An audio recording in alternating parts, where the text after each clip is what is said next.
Je vous ai fait une autre petite vidéo. Cette fois, c'est pour vous présenter la maison du 5.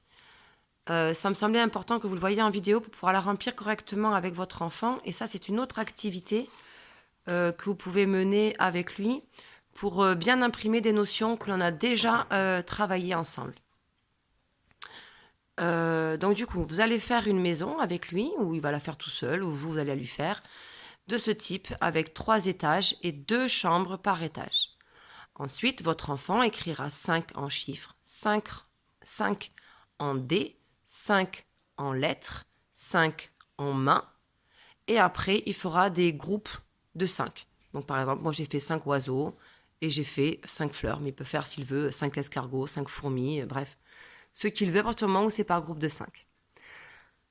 Vient ensuite la boîte Pigby. 5, c'est une rangée, une main.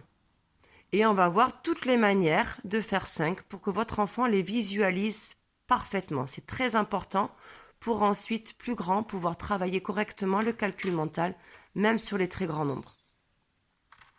Car tout démarre de nos mains, de nos deux mains, tout est basé sur 10. Nos mathématiques sont en base 10. Donc vraiment, cette compétence-là qu'on travaille en CP est extrêmement importante pour toutes les notions de calcul mental et d'opérations posées qu'il verra jusqu'au collège. Donc par exemple 5, on va voir que on peut le faire de cette manière en mettant 5 billes vertes. Alors, il les dessinera, faites bien attention qu'il les dessine sous la forme d'une constellation. C'est beaucoup plus intéressant au niveau visuel et mémorisation au niveau de son cerveau que si c'est 5 en vrac. 5 en constellation, 5 verts, 5 verts. Ou bien alors 5, ça peut très bien être un rouge et 4 verts. Un rouge et 4 verts. Ça peut aussi être 2 rouges et 3 verts. 2 rouges et 3 verts. Ou bien alors ça peut être 3 rouges et 2 verts. Ou bien alors ça peut être 4 rouges et 1 vert. Ou bien alors ça peut être 5 rouges. Donc votre enfant teste les manières de faire 5 avec du rouge et du vert de ce côté.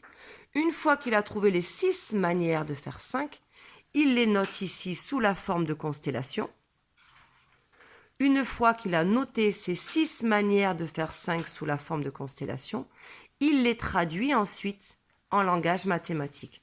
Donc ça, il va le traduire sous la forme de 0 rouge plus 5 verts, 1 rouge plus 4 verts, 2 rouges plus 3 verts, etc.